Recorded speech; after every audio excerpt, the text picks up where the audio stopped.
بسم اللہ الرحمن الرحیم۔ السلام علیکم۔ News and health T V کے معزز ناظرین کو خوش آمدید۔ 14 اکتوبر کو نور مقدم کیس میں جو 12 ملزمان کے اوپر فرد جرم عائد کیا گیا تھا، اب اس کی جو چارج شیٹ ہے وہ سامنے آ گئی ہے۔ اس کے اندر 14 قسم کے ایسے جو دفعات ہیں اس سامنے آئی ہیں۔ 14 قسم کی دفعات ان کے اوپر لگائی گئی ہیں۔ وہ کیا کیا ہیں وہ آج کی ویڈیو کے اندر میں آپ کے سامنے رکھنے والا ہوں، بڑے آسان الفاظ کے اندر۔ مزید ویڈیو دیکھنے سے پہلے آپ لوگوں سے ریکویسٹ ہے کہ میرے چینل کو سبسکرائب کریں اور ساتھ لگے بیل آئیکن کو بھی پریس کریں تاکہ آپ کو اپڈیٹ ملتی رہے۔ ناظرین، پہلے نمبر پہ میں آپ کو بتا دوں کہ یہاں پہ عدالت نے لکھا کہ مرکزی ملزم نے نور مقدم کا قتل کیا اور اس کا سر تن سے جدا کیا۔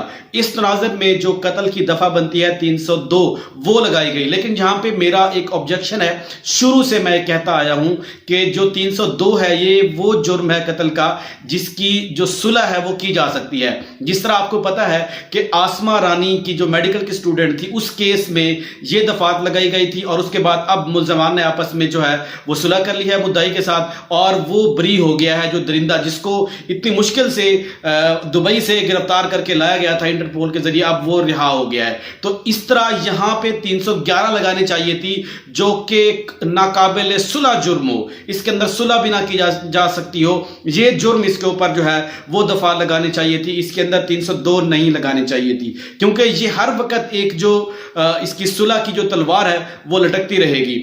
اس کے اندر میں آپ کو دوسرا پوائنٹ بتاتا ہوں کہ مقتولہ نے 18 سے 20 جولائی کو بھاگنے کی کوشش کی ہے، جو ونڈو سے بھاگنے کی کوشش کی ہے، واش روم ونڈو کا وہاں پہ لفظ استعمال کیا گیا، اور وہاں پہ ملزم زاہد جعفر نے اپنے ملازم کی مدد کے تحت اس کو روکا اور پھر اس کو گھسیٹتے ہوئے اندر لے گیا۔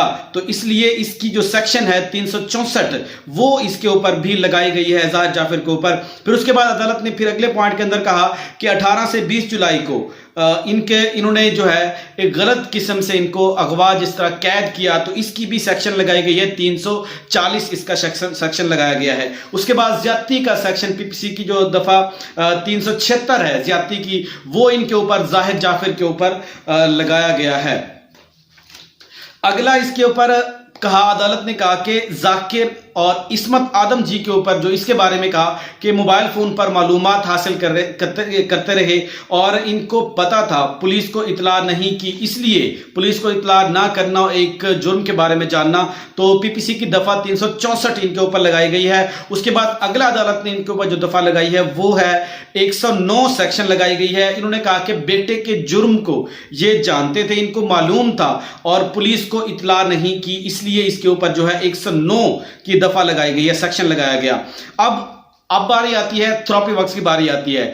تھراپی ورکس ٹیم بھیجنے کا مقصد ثبوت کو ٹیمپر کرنا تھا، اس لیے اس کی سیکشن بھی شامل کی گئی ہے۔ عدالت نے یہاں پہ واضح طور پہ لکھا جو تھراپی ٹیم جو ہے وہ بھیجی گئی تھی یہ سہولت کار کے طور پہ گئی تھی، نہ کہ جو ہے اس کو، کیونکہ ان کو پتا تھا اس چیز کا، اس کے باوجود بھی انہوں نے پولیس کو اطلاع نہیں کی۔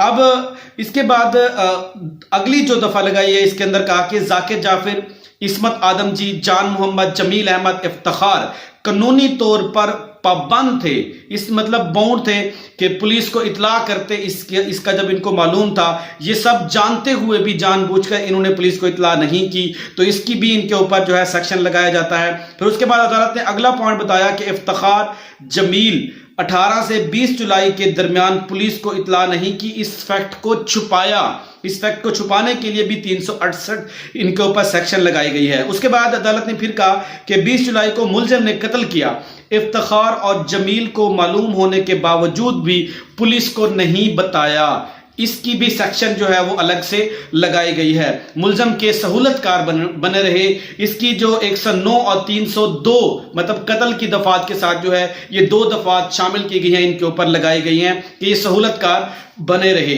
اس کے بعد اگلا عدالت نے اس کے اندر جو پوائنٹ لکھا ہے وہ ہے 20 جولائی کو آخری مرتبہ مقتولہ نے اپنی جان بچانے کے لیے ونڈو سے چھلانگ لگائی، لیکن افتخار اور جان محمد نے گیٹ بند کر دیا، گیٹ کھولنے نہیں دیا اس کو، اور مقتولہ کو جانے سے روک دیا، جس کی وجہ سے مقتولہ کا کیا ہوا، قتل ہوا۔ تو یہ سیکشن بھی اس کے اوپر جو ہے وہ لگایا گیا ہے۔ اس کے بعد اگلا، افتخار اور جان محمد نے جان بوجھ کر دروازہ نہیں کھولا، جب